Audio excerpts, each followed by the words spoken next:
Thank you all for coming.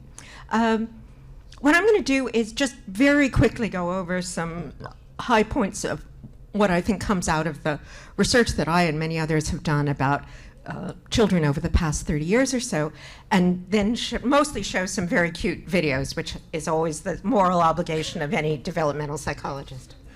And some, but not all of what I'm going to talk about is in The Gardener and the Carpenter.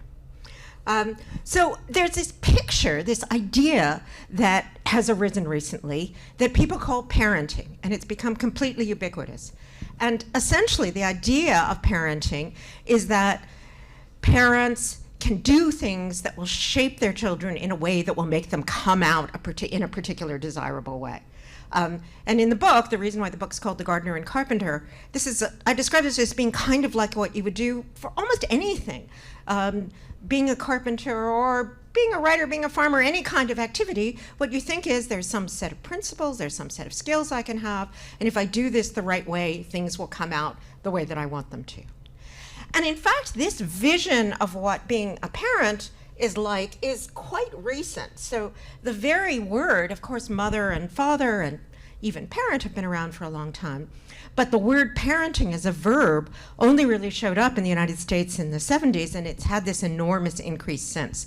So the very idea that there's this activity called parenting that you do to a child to make the child come out better, that's a very recent invention. And we can talk a bit about why it is that it started showing up at that particular time in that particular place. But I think one reason is because many parents were becoming parents without having had much experience of taking care of children or being parents, but having had a lot of experience of going to school and working. So it was quite natural to think, okay, being a parent is like going to school and working. If you take the right classes, you do the right things, then you'll do a good job. And what I want to argue is that that's exactly the wrong way of thinking about what caregiving is all about. And as I'll say in a little bit, caregiving is absolutely incredibly important and central, but it's not parenting. It's not that model of an activity that we do in order to be able to get a particular kind of result. But let me backtrack a little bit first and say, when you think about it, the very fact that we have to take care of these children is really sort of weird, right? So if you look at the evolution of childhood, what you see is that childhood itself is sort of evolutionarily paradoxical. What we mean by childhood is a period when animals can't take care of themselves, and even worse, depend on other people to do a lot of work to take care of them. And for humans, we have the longest childhood by a substantial amount of any animal. So this is a chimp in the Gombe, a 7-year-old chimp, and by the time this chimp is 7 years old, it's going to be producing as much food as it's consuming. So by 7, chimps are already self-sufficient. And even in forager cultures, that's not true until at least 15 or 16 for human children. And in our culture, my son is 35, and we continue, and in other human cultures as well, we continue to support children for a very long time. Why would this be? Why would we have this apparent paradox of having these useless babies who are worse than useless because we have to take care of them? Well, it turns out that if you look across an incredibly wide range of species, you see that there's a very close connection between this long period of childhood and what we would think of at least as the intelligence of the adult. How large a brain the adult animal has, how much learning they do, how good they are at learning about their environment. And sort of the poster animals for this are not even primates. This was first understood and noticed in birds. So on one side, this is our New Caledonian crow, and New Caledonian crows and corvids in general are incredibly intelligent birds. This is one who's learned how to bend this wire to get food. On the other hand is our friend, the domestic chicken, and with apologies to any chicken lovers in the audience, when I give talks to fancy AI groups in Silicon Valley, there's always somebody who's raising chickens in their backyard and gets indignant about saying that chickens are dumb. But chickens are dumb. Or at least another way of putting it is chickens are incredibly smart at pecking for grain, which is the thing they do the most of, not very good at doing anything else. And the chickens are mature within a couple of weeks. The crows take as long as 2 years to fledge, which is a very long time in the life of a bird. So for 2 years, the adult crows are taking care of them. And this isn't just true for crows and chickens, it's true for all mammals, it's true for marsupials, as we'll see, it's true even for insects. So it's seems to be a very general principle. Why would it be? Well, if you think about this, these New Caledonian crows, for example, what are they doing in those first 2 years? Well, what they're doing is actually learning how to do all the things that will make them so intelligent later on. So they're learning how to do things like strip off the leaves from a palm frond and turn it into a digging tool. Well, it turns out that it takes a really long time to realize that you have to do it by the sharp end and not the blunt end, and take the leaves off the bottom and not the top, and so forth. And while the crows are doing that learning, the mom crows are sort of sitting there and tapping their feet and dropping crickets into their mouths. So the idea is that the reason why we have this long childhood is because if you're going to use this strategy of learning a lot, being very smart, dealing with your environment, you need a period to be able to learn. And if you look at brain development, and Chuck will be talking some more about this later on, you see a very similar pattern. So what you see, to go back to that cartoon about the synapses, is that in this early period, many, many new synapses are being connected, being formed. The brain is, as neuroscientists say, very plastic, so it changes very easily in the light of experience. And then what happens is the ones that are used a lot get strengthened, become more efficient, and then the ones that aren't are pruned. So there's actually more synapses, more nerve connections early on in life than there will be later on in life. And interestingly, you can see there's a kind of tipping point for different kinds of areas of development where this process shifts from having lots of new synapses to primarily having pruning.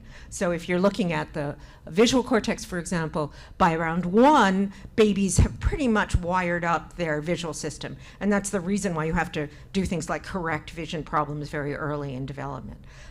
In the auditory case, when you learn a first language, you start to have this, the period of consolidation, which is part of why it's much harder to learn a first language if you're older than it is when you're younger. And this part of the brain, the prefrontal cortex, the part that's sort of the controlling part, is the latest to mature and doesn't really mature until late into adolescence. But there's another interesting thing about that prefrontal cortex. So that's sort of the executive office of the brain. It's responsible for things like long-term planning and focused action, focused attention. And again, in that sort of parenting discourse that I mentioned, this is often seen as, this is really great. This is the thing that makes us grown-ups, and it's really important to get children to get prefrontal control as quickly as you can. But if you're thinking about it in terms of this difference between a brain that's really good at learning and a brain that's really good at acting, there may be a reason why you don't see the prefrontal cortex developing until late. And in particular, it's only later that you see that part of the brain starting to control the other parts of the brain. And if you are thinking about acting, it's really good to have things like very focused, narrow attention and a lot of emphasis on long-term planning. But if what you want to do is just learn as much as you can about the world around you, there's some evidence that that's actually a disadvantage, that actually having that kind of narrow control keeps you from seeing and extracting as much information. And I can give you some examples of that later on. So it seems as if rather than thinking about a single brain or a single mind that's getting better and better and better with development, instead there's really two very different kinds of brains. There's a childhood brain very well designed for learning, and then a grown-up brain that's very well designed for acting. And you can see this. This is one of my favorite factoids. That early brain is also very expensive. So brains are pretty expensive gadgets at any time. So as I'm sitting here now, about 20% of my calories are actually going to my brain. And this is a chart that shows how much glucose, how many calories are going to your brain as a percentage of your total calories at different ages. And what you can see is that at 4, 70% of your calories are going to your brain. A way I like to think of this is that my 3.5-year-old grandson is really this giant, he's like something out of a Doctor Who science fiction series. He's really this giant hungry brain that's perched on these little arms and legs that goes around the world hypnotizing us into feeding his hungry brain, which is actually a pretty good description of my grandson. So this process of learning is both very important and expensive. Why is it that you would see this pattern? Why would you see this early brain that's so well designed for learning and then this later brain that's that seems to be so different, given how expensive that early brain is? Well, I've been doing a lot of work in artificial intelligence. I'm part of the Berkeley Artificial Intelligence Group. And one of the things that comes out of artificial intelligence research is this very basic trade-off between what AI people call exploration and exploitation. So if you're designing a system, it could be a biological system, or it could be a computer, and you want it to try to solve a really wide range of problems, it turns out that you've got this really basic problem. So people in AI sometimes describe it this way. See if you can think about it this way. There's a big box, okay? And that box is full of, let's say, all the possible solutions you could have to a problem, or all the possible hypotheses you could have about how the world works. And what you know right now is this at this point in the box. You want to find something better. You want to find a better solution to your problems, let's say. Well, one thing that you could do is you could just make small little changes to what you're already doing or what you're already thinking. You could look very close in the box to where you already are. And that's going to be pretty good most of the time. Mostly that will get you an okay solution. But maybe the solution is much further away. Maybe it's much more different from what you're doing now. Maybe the real thing to do would be to try something really, maybe not outside the box, but over in the far corner of the box. And if you just make these little changes, you're not going to get to that weird, crazy solution. So the other thing you could do is you could bounce around. You could try all sorts of strange things and try one thing and then try something completely different.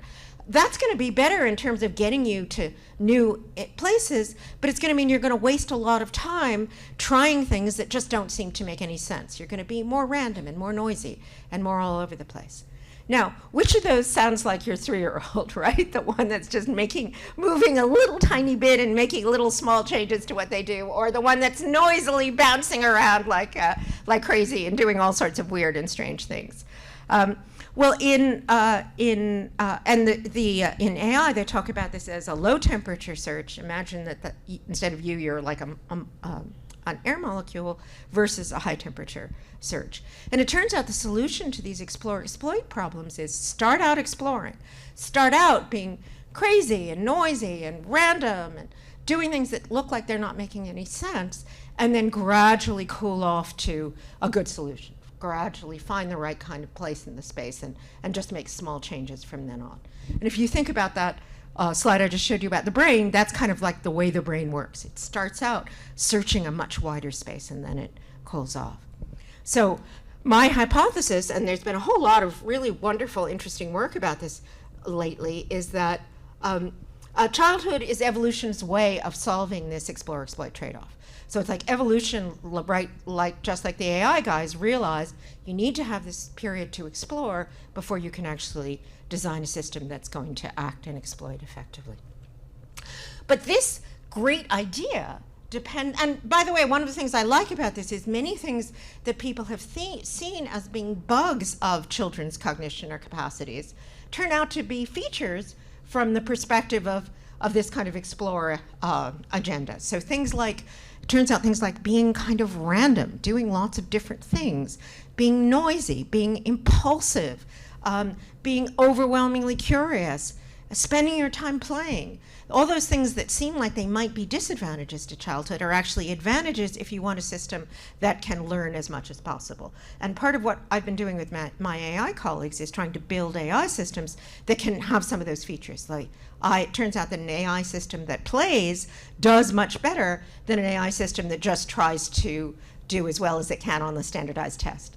And I can talk some more about that later. Okay.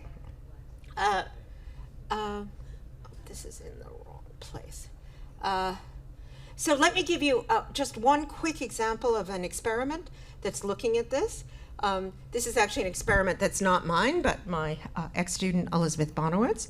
And what they did was very simple. They took a new toy, and this is a toy that can do lots of different things.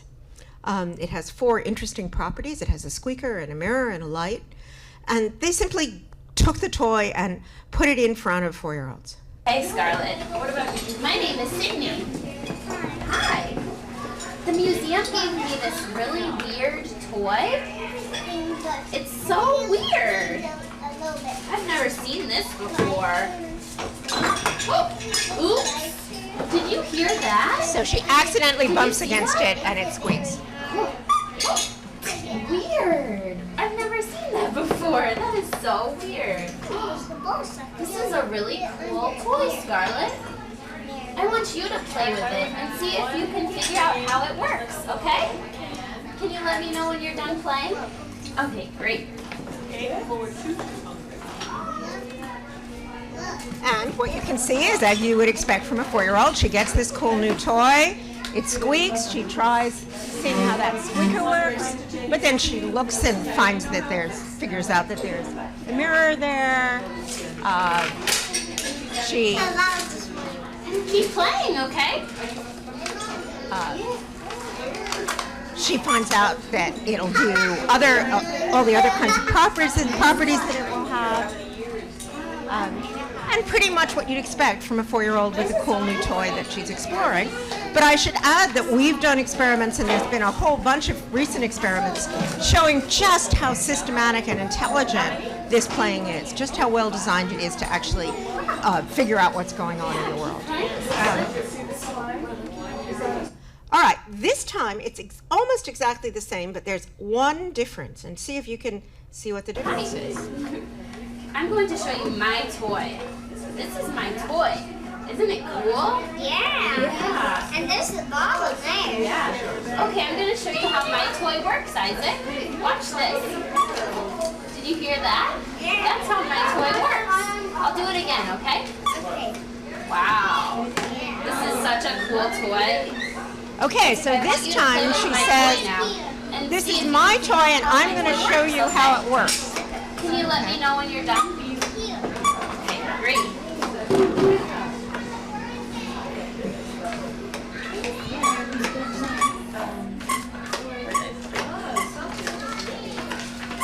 Okay, we could keep playing this for quite a while because all that little boy does is squeak the squeaker. So she's shown him this is how the toy works, and he takes her at her word and just squeaks the squeaker and squeaks the squeaker and squeaks the squeaker. So this is a case that's more like the parenting case where the look in his eyes is sort of striking, I think.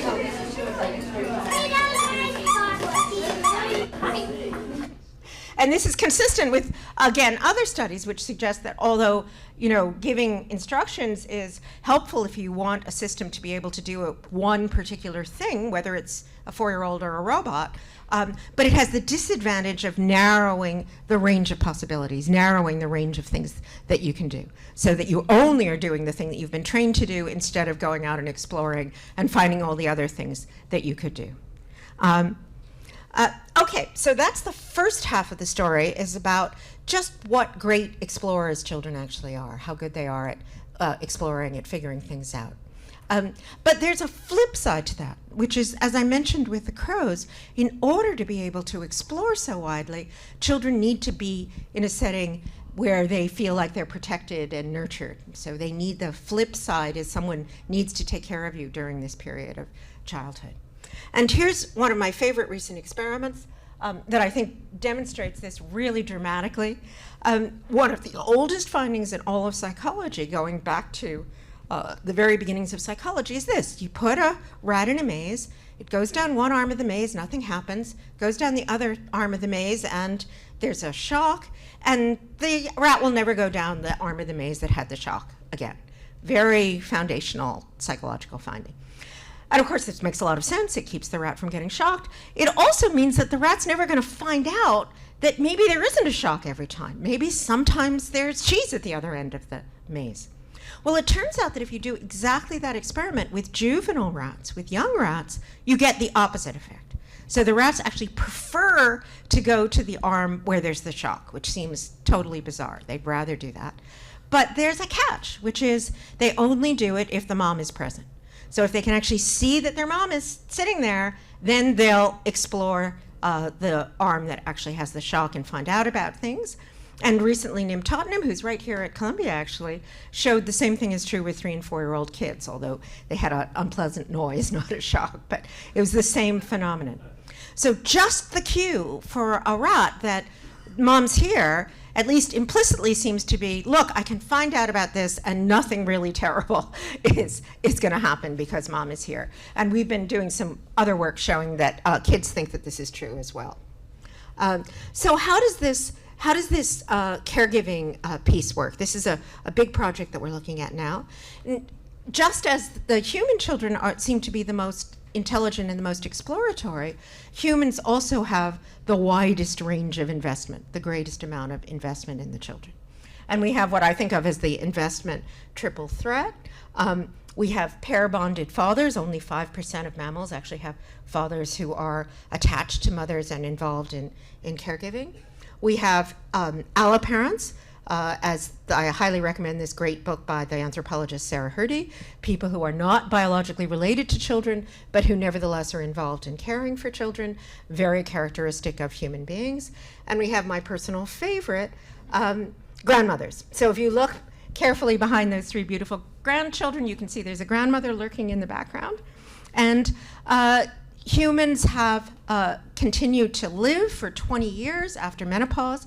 It's extremely unusual. The only other creatures that we know of that do this are orcas, and that turns out to actually be really interesting. And there's some good arguments that it's those grandmothers, the grandmothers in that extra 20 years, and we've been doing this ever since we evolved. This is true for foragers and as well, that the grandmothers are actually a major ingredient in enabling those children to learn and explore as much as they can. Part of that is because the grandmothers are just providing care, they're providing resources and food. But another thing that the grandmothers do is pass on information. So pass on all the things that they've learned in the culture. And it's funny, I chose this picture originally just because it was such a nice picture, but it turns out that the grandmother in this picture is actually reading a 100-year-old copy of A.A. Milne's Now We Are 7 to these grandchildren, because this grandmother likes collecting old children's stories. But that's actually very symbolic. What's happening is that the grandmother's giving 100 years of knowledge and information to the children. And there's some lovely recent work that shows that a lot of the big important ideas in the culture, the songs, the stories, the beliefs, the moral principles, actually are things that we learn from elders rather than from parents. Parents are busy teaching kids all the things that they need to know, but it's the grandmothers and grandfathers and the people in that later niche who are the ones who are actually passing on cultural information. And interestingly, it turns out that's true even for the orcas. So the orcas are one of the few species we know of that actually has culture, that actually passes on information from generation to generation. And those orca grandmothers are literally leading the pod to the places in the past where there's been really good foraging. So giving recipes as well as songs and stories, which seems like the right sort of thing for grandmothers to do. I'll go just a bit longer, Irene. Okay. Okay, so the idea here is that rather than having the parenting version where the parents are like teachers who are going in and telling the kids, shaping the kids to come out, really what happens is the parents are providing this safe, nurturant setting, including lots of information, including cultural information, and not just the parents, but the broader caregiving community, which enables children to both explore the physical world and explore the world of possibilities and invent new things. That's the basic idea. Now, what about the negative parts of this? What happens when you don't have this kind of protected childhood? There's interesting evidence, and I think it's still sort of up for grabs, that the lack of early exploration is partly responsible for increases in anxiety. So if you go back and think about those rats in the mazes, right? The rat who never goes down the arm where something bad has once happened is really sort of suffering from an anxiety disorder. That's how anxiety disorders work, is you get on the plane and you have a terrible turbulence and then you'll never get on the plane again. But of course what that means is you'll never find out that that one example was not the way that the world really works, and the way that we treat anxiety is through exposing people to the frightening stimuli and showing them that actually the terrible thing doesn't always happen. So not having this much exploration, not having opportunities for exploration, is kind of a recipe for inducing anxiety. And at least some people have argued, I think it's hard to know what the right evidence is, but there's at least a good theoretical argument that part of the increase in anxiety that we've seen recently reflects the fact that children have become much drastically less independent, especially in places like the United States. And this is a recent article in the Journal of Pediatrics about that. But maybe even more importantly, as you all know, we have lots of evidence, more evidence than I would ever have thought, in this case really good scientific evidence, that these adverse childhood experiences, not having that kind of protected nurturance, have long-term effects. So not having a caregiving community around you, rather surprisingly, ends up having effects even on whether you get cancer or heart disease when you're in your 50s. And what we've argued recently is that part of the reason for this, we and others have argued recently, is that part of the reason for this is that it looks as if the effect of those adverse experiences, when you look at brain development, for example, is not that it retards brain development, which is what you might think. It's the opposite. It makes the brains grow up too fast. So if you think about that picture that I had before, you start out exploring and then you exploit. You're in this protected period where you can have lots of possibilities, and then you go out and actually do things. What seems to happen is that those adverse experiences make kids get into that explore-exploit shift too quickly. So what's happening is that the brain is actually looking more like the mature brain when there's early adversity. And Willem Frankenhuis and I have recently written a paper about that. And as you can see, that kind of makes sense in one sense, right? Because if you think that life is going to be tough and people aren't there to take care of you, it makes sense to figure out how to act effectively as quickly as you can. You don't have the luxury of just exploring and learning. But again, I think that's an important thing if you're thinking about what kinds of things you can do to make things better. And I think you see the same thing with the positive effects the other way around. And again, really striking, and I have to say, not things that I would necessarily have, I wouldn't have predicted that these effects would turn out to be as reliable and striking as they are. Really small interventions early in life, things like having high quality preschool, or having midwives who are acting as health visitors early on, turn out to have these really striking long-term effects. But there's a really interesting thing about the story about this is really interesting, because when they first started doing things like looking at the effects of high-quality preschool, the story was, well, they fade out after a couple of years, which is kind of not too surprising. You don't really see big effects on, say, grades in 3rd or 4th grade. But then, if you look at whether you go to prison or not when you're 30, it turns out that it does have the effects on things like whether you go to college and what your mental health is like and what your physical health is like much later. And that seems sort of paradoxical. If you thought that what preschool was doing was just giving you a particular set of skills, then you'd think, okay, well, you got those skills and now you can continue with those skills. But if you think about it from the perspective of this explore-exploit distinction, then it kind of makes sense that having what this early period of exploration allows you to do is to do lots of things, to have more possibilities as you get older, rather than to have one particular set of skills or abilities. One of my favorite findings about this is if you look at, again, effects of things like early enrichment, early preschool on later development, it doesn't affect SAT scores, for example, but it affects whether or not you take the SATs. So the kids who have early enrichment are more likely to take SATs, even though their scores aren't that different, but they've got the idea that I could actually do this, which means that I could go to college, which means that I could make my life different. Okay, so again, that's part of this picture where early nurturance allows exploration and allows possibility, and it's that exploration and possibility that actually enables children to thrive as adults. Okay, so let me end by saying in some ways this is Back to the Future. This is a film of the Berkeley Child Studies Center, which is one of the first kindergartens. And remember, kindergarten was supposed to be a garden rather than being a kind of carpentry enterprise. So this is 100 years ago, and I find this incredibly touching to see these kids. And 100 years ago at the Berkeley Child Study Center, they knew that the way to allow these children to thrive was to give them this garden, give them a place with lots of support and background and lots of possibilities for exploration, including many things that we would probably not let children do nowadays. As you'll see if you watch this, they play with saws and all these animals show up, and but it's still the basic principle is that the children are exploring in a world with warm caregivers. So let me end there, and we can watch this in the background, and we can have time for some questions.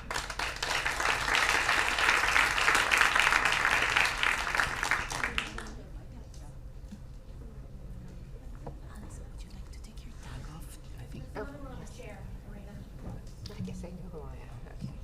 Okay. It's on the chair. Okay, on the chair. Okay. Okay. Got it. Where would you like to sit? In this is right. Yes, that's fine. Alison, thank you. It's not on. And yours is on.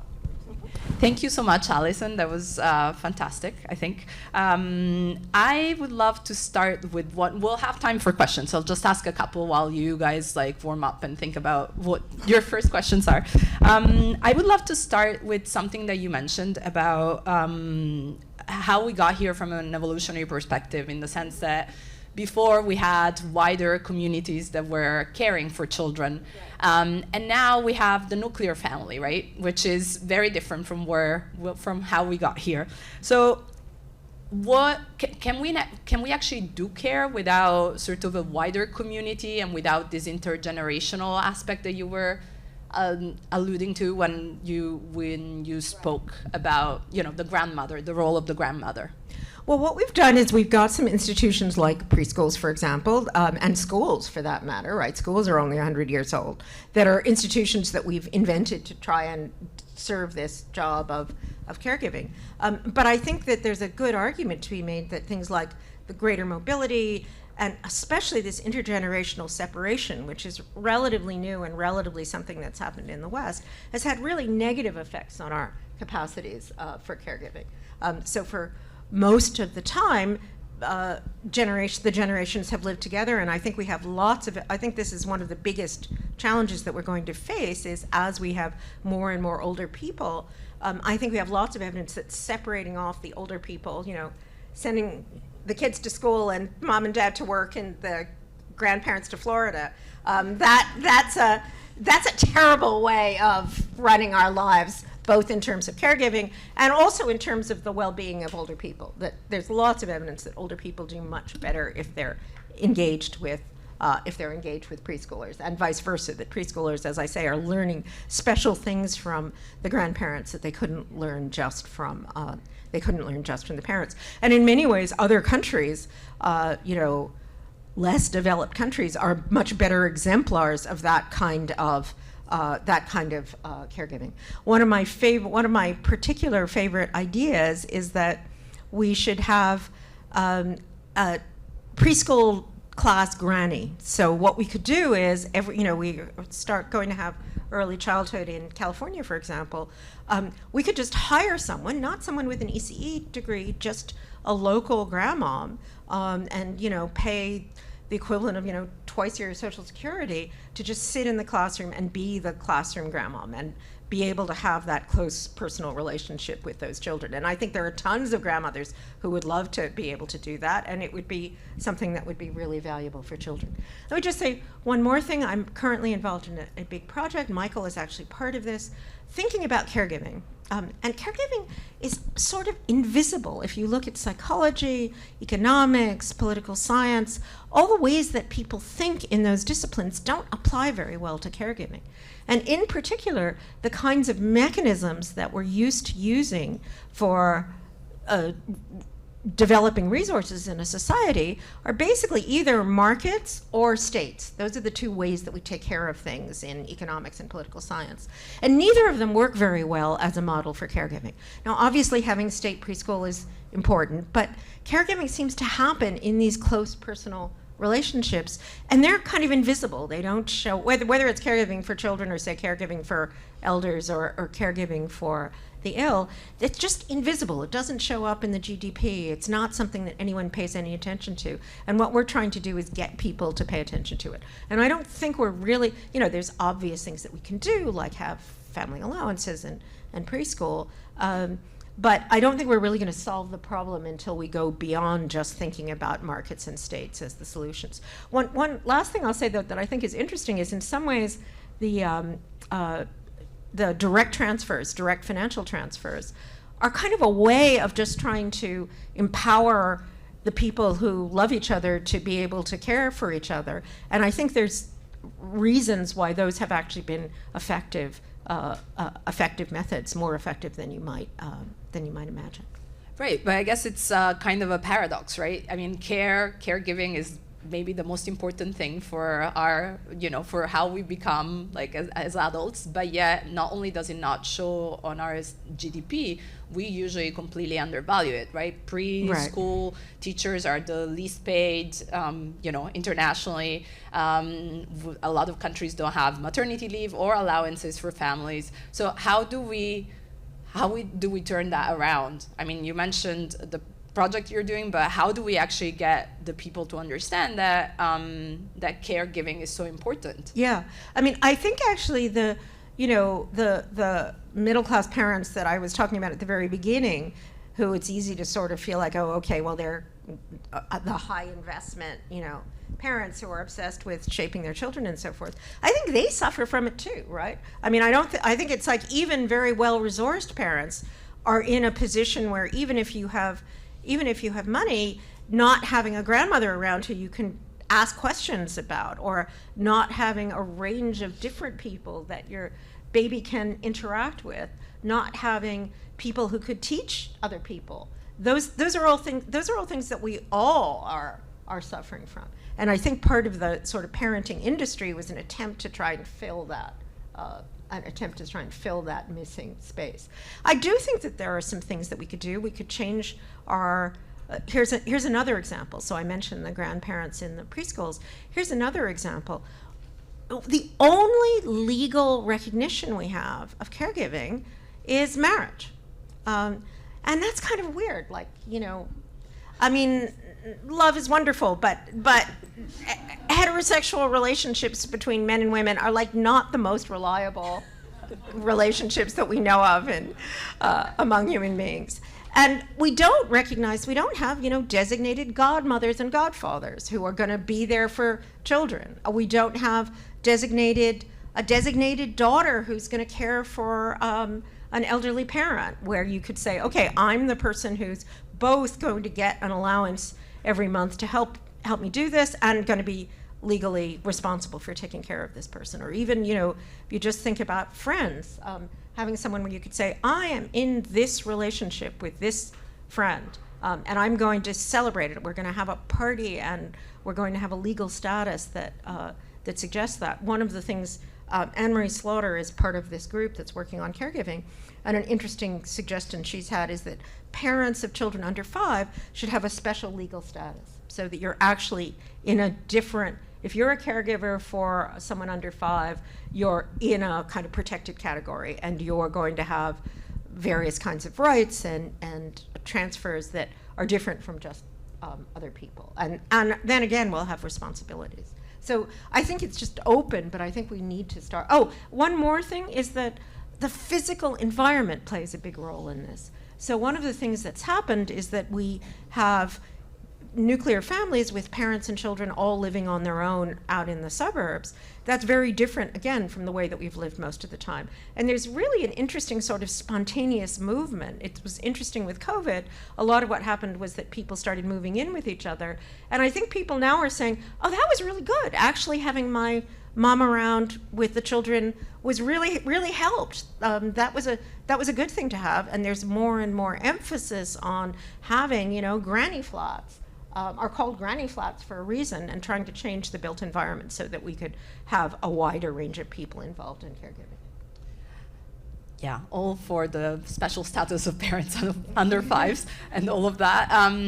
So the same way that we undervalue the importance of care, it seems like also, and we're a room of journalists, we also undervalue the importance of reporting on care, on caregiving, Right. and on children. Once you said that for centuries, philosophy never mentions children. It feels that journalism only focuses on children for disasters or, for parenting blogs. How do we turn that around? Yeah, I mean, it's one of the things that I said when I wrote my first book for The Scientist in the Crib, as going out and writing a book, is it's as if all of human life was treated as if it was like the how to paint your kitchen, right? That everything about this most important central thing in human life was in the same section of the newspaper that had the how to paint your kitchen, right? That it was treated as if it was like this kind of specialized, not surprise, this thing that women did in their spare time, right? Like that was one of that's the part of the newspaper, the lifestyle section, where things about children show up, as opposed to being on the front page, in spite of the fact that from an evolutionary perspective, this is literally the most important thing that we do as human beings. And some of that's changing. There's a phrase that I imagine all journalists know by, I think it's by La Rochefoucauld, who said that hypocrisy is the tribute that vice pays to virtue. And it's really good that at least people are being hypocritical about children now. I think it's actually a good sign when there's a lot of political hypocrisy about, yes, we really need to do things to help young children, even if then they don't actually deliver on it in the legislation.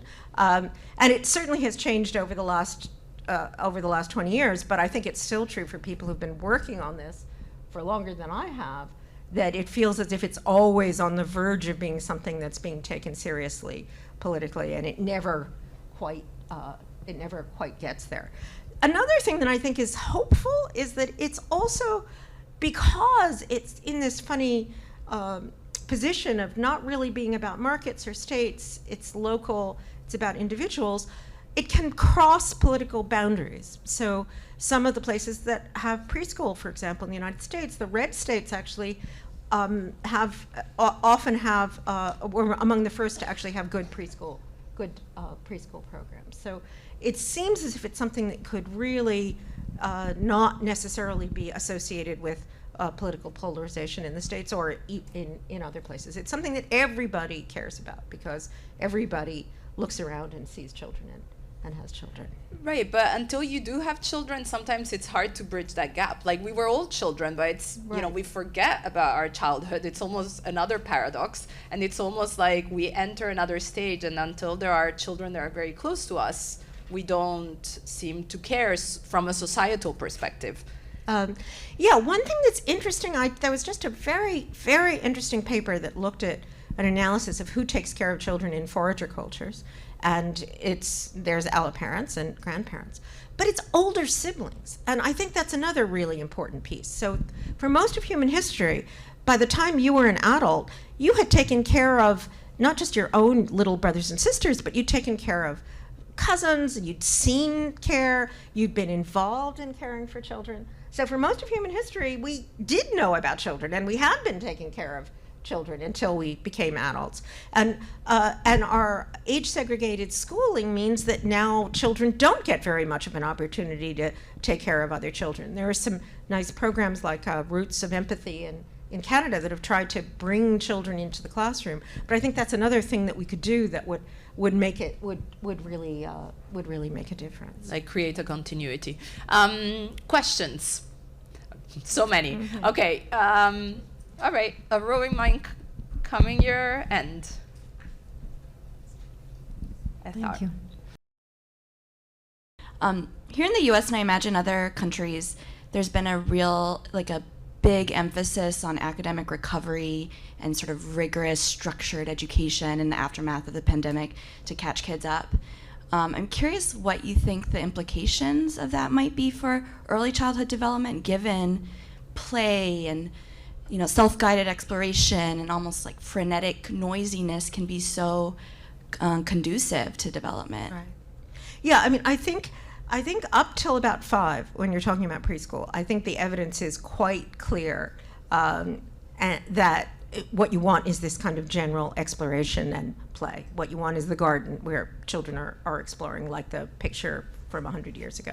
When you get to school, it's a little different. It is true that in all cultures, when you get to be about 6 or 7, there's this shift, and I talk about this in The Gardener and the Carpenter.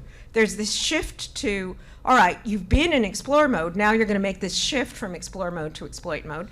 Because even though exploit sounds kind of creepy, I mean, we want adults who are functional and good at things and focused and can do long-term planning. Those are all really good things to have in adults. And getting the shift from being mostly exploratory to being skilled is what happens in that school age period. And that's why institutions like school or apprenticeships in the past have sort of served that role. And that's part of the reason why not having school as a possibility had all these negative effects.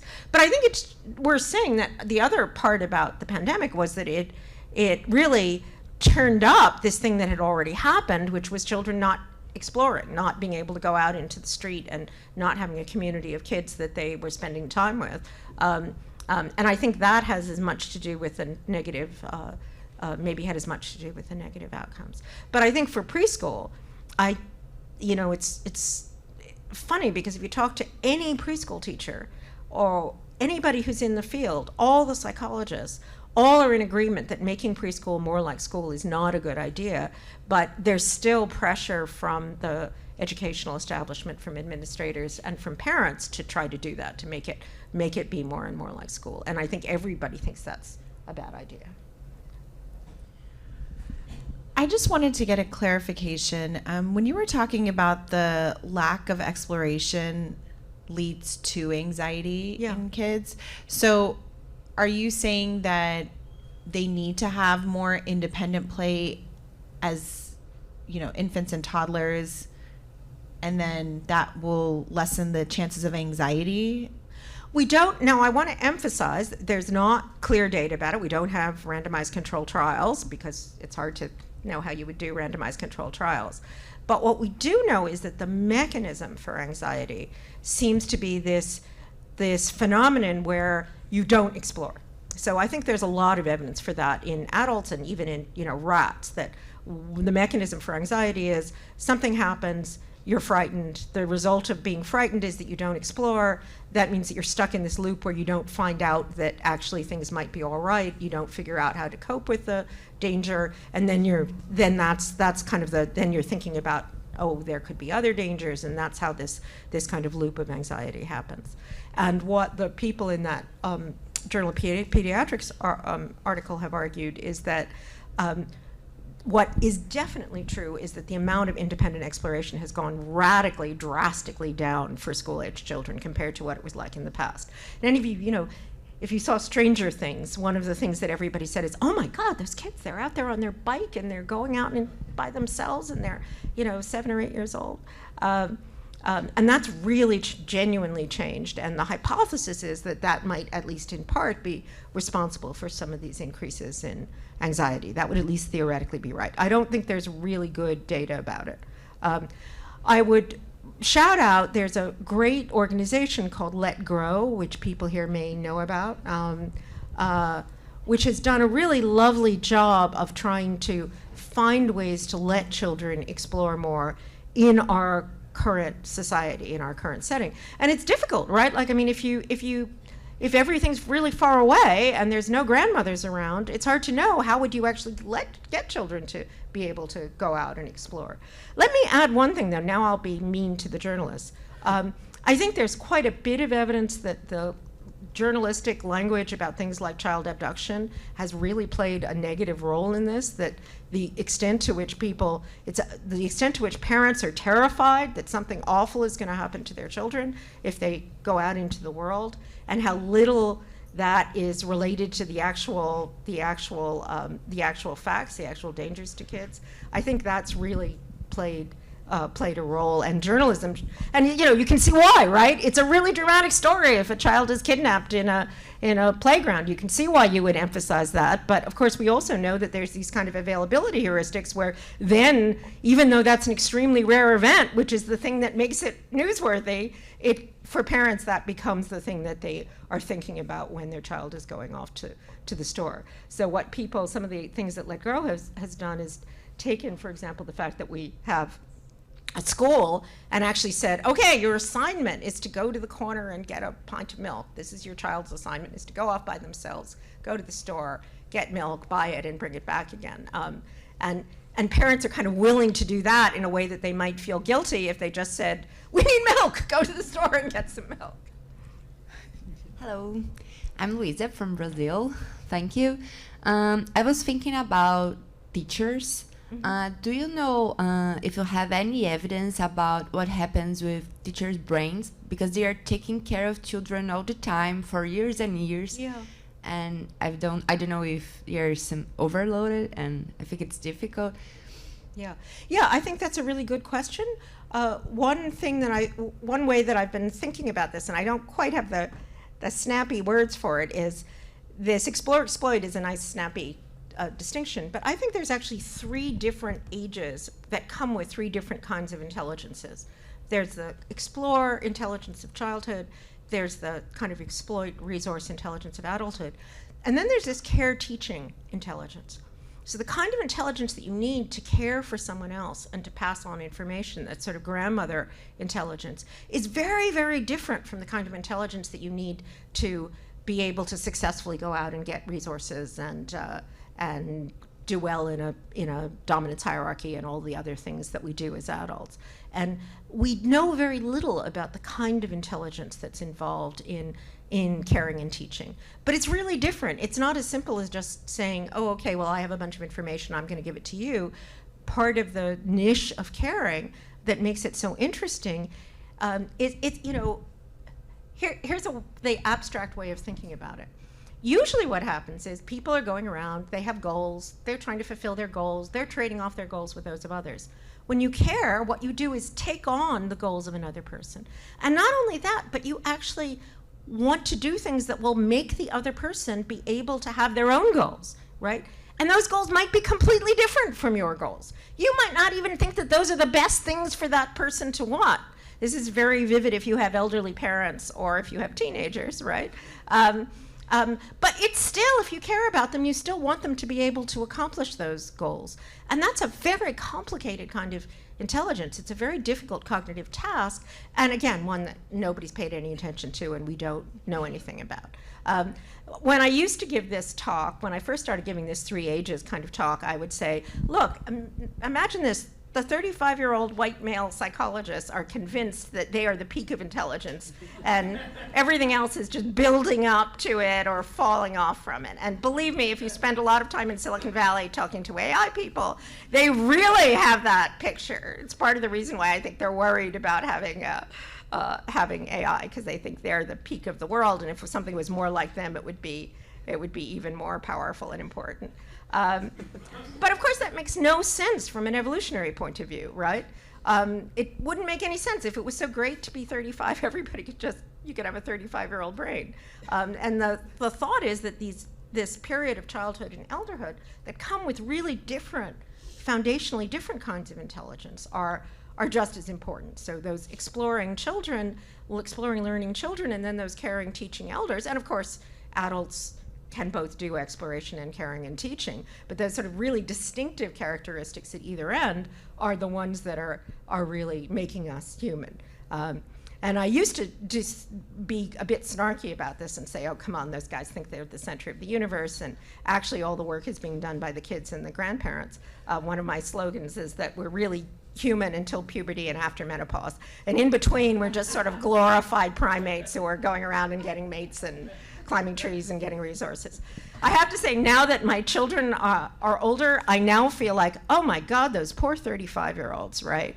The kids and the grandmothers are the ones who are having all the fun. We're the ones who are getting to explore and tell stories and sing Broadway show tunes and pass on recipes and do all the fun stuff. And then the poor 35-year-olds are just, you know, trying to get the VCs to invest in their startup. I think probably the answer is somewhere in between. Allison, Yeah. I want to ask something, Kate, if you don't mind. A lot of our colleagues, Allison, are working in environments in which, or reporting in environments in which tremendous adversity and tremendous nurturing coexist, in which there's war and parents trying to keep kids safe and hold families together, forced migration in which there's constant disruption, and yet attempts at continuity, etc. Enormous economic inequality, but with multi-generational families, right? What do we know about how adversity and parenting, nurturing play together? Are there ways that one buffers the other? Are there, like, what?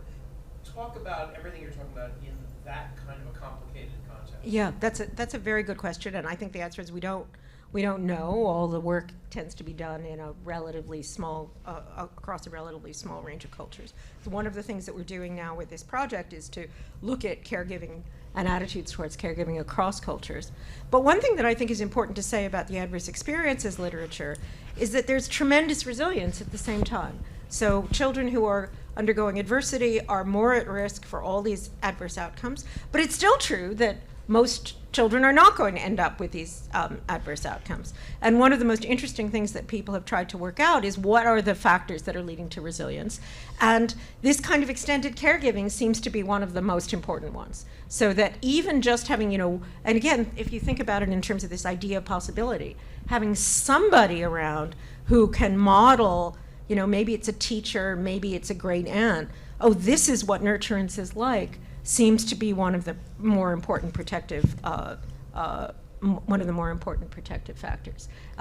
And having, I think, especially thinking about these issues in other cultures, I did a bunch of work in Peru with low-income families in Peru, and one of the things that was really striking was that these are sometimes called the emerging middle class. You know, whole families are moving in from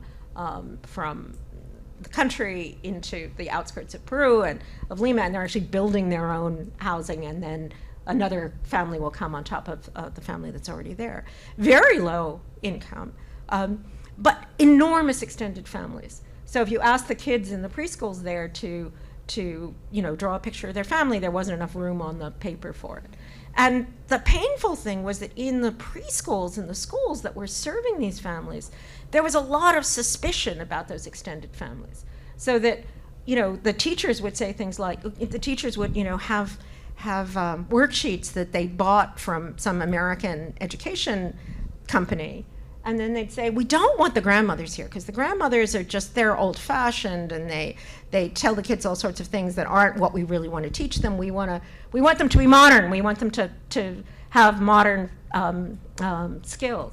So I think there's and it was this kind of irony of us coming in from California and saying, no, bring the grandmoms in, right? Let the kids, you know, let the kids play in the sand. And then there was this sort of, well, the kids are always playing in the sand. Why would we want them to be playing in the sand in the preschool? So I think those are really hard things to navigate, and hopefully the journalists in this room can help to navigate them. But I think resilience is really key, and there's a lot of evidence that having this broader caregiving is one of the things that enables resilience. We have one last question. No. Okay. Who's lucky enough? There you go, Luciana. Hi, Alison. Thanks for the explanation. I'm from Brazil, and we see there lots of children with screens, laptops, sometimes mobile phones. How do you see this impact of the screens on child development? Yeah, so that's a big question. I have a chapter about it in the book, and it's complicated. Everybody has the intuition that it's really bad for children to have screens and technology in general. The trouble is everybody's had that intuition for everything, right? So anytime there's new technology, everyone has the intuition that it's really bad for children, especially media technology. There's a beautiful study that just came out in Psychological Science where they talked about different kinds of technological innovations, and then they told people that they were invented in a particular year, and then they saw the year that the person who was responding was born. And it turns out if the innovation happened before you were 2, you think it's fine, you think it's good. If it happened after you were 2, you think it's bad. So there's something about, the things like, a way I think about this sometimes is, what's the technology that kills millions of people a year and that we know is an existential risk to human existence? Right, the internal combustion engine. No one is sitting there saying, cars, oh my God, cars, kids, cars are so scary, they're so horrible, stay away from cars. You think, oh no, that's how we went on picnics when I was a kid, right?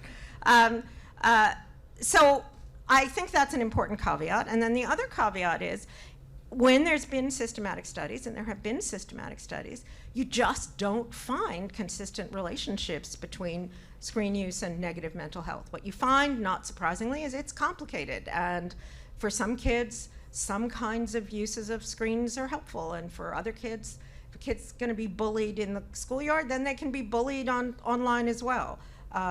So I think there's a degree of panic about screens in particular that given that we know from the adverse experiences that things like child poverty, we know those have negative effects later on. Those are the things that we should be focusing on. Those are the things that we should be concerned about. Now, having said this, screens suck. I mean, screens are terrible. It's really frustrating. You get addicted to them. You're sitting and looking at your phone and you say to yourself, gee, I shouldn't be looking at my phone. It's, I'm so much happier if I get out. And I think that's true for kids as well. So actually, having kids, saying to your kids, get away from the screens, is good just because it's good for you to get away from screens, right? My brother, actually, who's a writer, had a wonderful phrase once talking about children's literature, where he said, here's some creepy book, like the Goosebumps books that's creepy. And he said, you know what the trouble will be for a kid reading this book? It'll be that they spent 2 hours of their limited life as a child in the world of this book, as opposed to doing something else. And I feel that way about screens, right? What's the problem with having kids with screens? It's that they just spent an hour doing stupid things on a screen when they could have been doing something else. So that's a long way of describing it. But I do think there's a discordance between how much anxiety there is about that, as opposed to other things that we know are going to have greater adverse effects. Alison, thank you so much.